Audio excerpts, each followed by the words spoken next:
হামের উপসর্গ নিয়ে গত 24 ঘন্টায় রাজশাহী মেডিকেল কলেজ হাসপাতালে 2 শিশুর মৃত্যু হয়েছে। এ নিয়ে রাজশাহী মেডিকেল কলেজে হাসপাতালে মৃতের সংখ্যা বেড়ে দাঁড়ালো 40 জনে।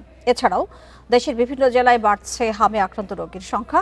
উপসর্গ নিয়ে হাসপাতালে ভর্তি হচ্ছেন অনেকে। 24 ঘন্টায় হামের উপসর্গ নিয়ে চাঁপাইনবাবগঞ্জ জেলা হাসপাতালে 28 শিশু ভর্তি হয়েছে। গত 3 মাসে জেলা হাসপাতালে চিকিৎসা নিয়েছে 392 শিশু। বরগুনায় একদিনে 10 জন হামের উপসর্গ নিয়ে হাসপাতালে ভর্তি হয়েছে।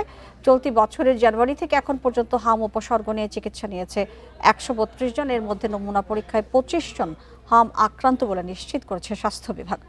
নাটোর জেলা হাসপাতালে হামের উপসর্গ নিয়ে ভর্তি আছে 13 জন। আক্রান্তদের সর্বোচ্চ সেবা নিশ্চিতের কথা জানান চিকিৎসকরা। এছাড়া চুয়াডাঙ্গাতেও চিকিৎসা নিচ্ছে 2 শিশু।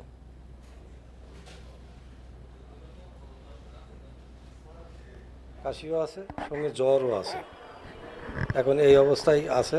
হাসপাতালে থেকে কোনো ঔষধ পাওয়া যাচ্ছে না, যার কারণে তো আমরা ওই ঔষধ কিনে আমাদের অনেক ব্যয়বহুল হচ্ছে। হাসপাতালের চিকিৎসা ভাই কি হয়তো বাহির দিয়ে আমাকে ওষুধ বড়ি কেনা লাগে, ওই দেয় নাফা 2 ট্যাবলেট দেয়, আর সকালে ইঞ্জেকশন দিয়েছে। হামের টিকা নিয়ে জানাতে নেত্রকোনা থেকে যুক্ত হচ্ছেন সহকর্মী লাভলু পাল চৌধুরী। লাভলু, জানাবেন যে আপনার এলাকায় কতজনকে হামের টিকা দেয়া হবে এবং সার্বিক যে ব্যবস্থাপনা সেটি কি দেখছেন?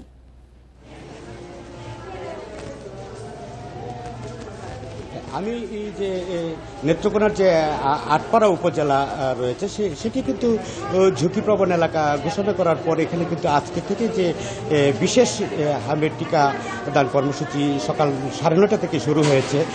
তো এই কর্মসূচিতে আমি কথা বলেছি যে উপজেলা যিনি স্বাস্থ্য বিভাগের যিনি শীর্ষ কর্মকর্তা, স্বাস্থ্য কর্মকর্তা, তার সাথে তিনি আমাকে বলেছেন যে তারা 14,809 জন শিশু 7টি উপজেলায় তারা লক্ষ্যমাত্রা নির্ধারণ করেছে যে তাদেরকে তারা হামের টিকাদান করবে এই বিশেষ কর্মসূচির আওতায়। আজকে কিন্তু তারা সকালে 3টি ইউনিয়নের টিকাদান কর্মসূচি শুরু করেছে এবং সেখানে কিন্তু আমরা দেখেছি যে 11টি কেন্দ্রে তারা একযুগে কিন্তু তারা দিচ্ছে, সেটি স্থায়ী এবং অস্থায়ী যে টিকাদান কেন্দ্র সেগুলোতে। প্রতিটা কেন্দ্রতে কিন্তু আমরা দেখেছি যে একজন টিকা প্রদানকারী আছেন আর তাকে কিন্তু সহায়তা করছেন 2 জন স্বেচ্ছাসেবক সহকারী। এছাড়া কিন্তু জেলা এবং উপজেলার যে স্বাস্থ্য কর্মকর্তারা রয়েছেন শীর্ষ পর্যায়ের, তারা কিন্তু সেই কার্যক্রম তদারকি করছেন। তবে আমরা দেখেছি যে শিশুদের যে উপস্থিতি, সেই উপস্থিতিটা আসলে অনেকটা আসলে কম ছিল। 1 জন 2 জন 3 জন করে এভাবে আসছে।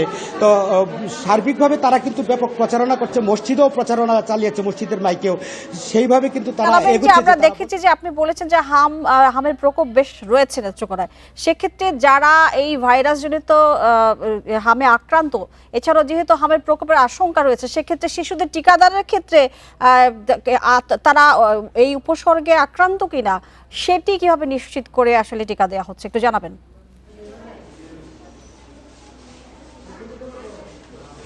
এইগুলো আমি কথা বলেছিলাম, তো স্বাস্থ্য কর্মকর্তারা বলছেন যে এখানে যখন শিশুদেরকে নিয়ে আসছে তারা আসলে গায়ের যে তাপমাত্রা এবং রেশ আছে কিনা সেগুলো কিন্তু তারা আসলে জিজ্ঞাসাবাদ করছে। যদি এরকম পায় তাহলে তারা সরাসরি কিন্তু তারা যে তাদের আইসোলেশন ও ওয়ার্ড রয়েছে সেখানে তারা নিয়ে চিকিৎসা দিবে এবং যা যা করণীয় তারা সেটি করবে। সেক্ষেত্রে তারা সেটি কিন্তু তারা পালন করছে এবং তারা কিন্তু মাঠ পর্যায়ে তদারকি করতে কিন্তু দেখেছি। সকাল থেকে কিন্তু আমরা দেখেছি যে বিভিন্ন স্বাস্থ্য কর্মকর্তারা কিন্তু আসলে সেই কেন্দ্রগুলোতে কিন্তু আসলে পরিদর্শন করছেন এবং তারা অনেকেই সেখানে তদারকি করছেন, আমরা দেখতে পেয়েছি। লাভলু, আপনাকে অনেক ধন্যবাদ আমাদের সাথে যুক্ত হয়ে বিষয়ে তথ্য দেওয়ার জন্য।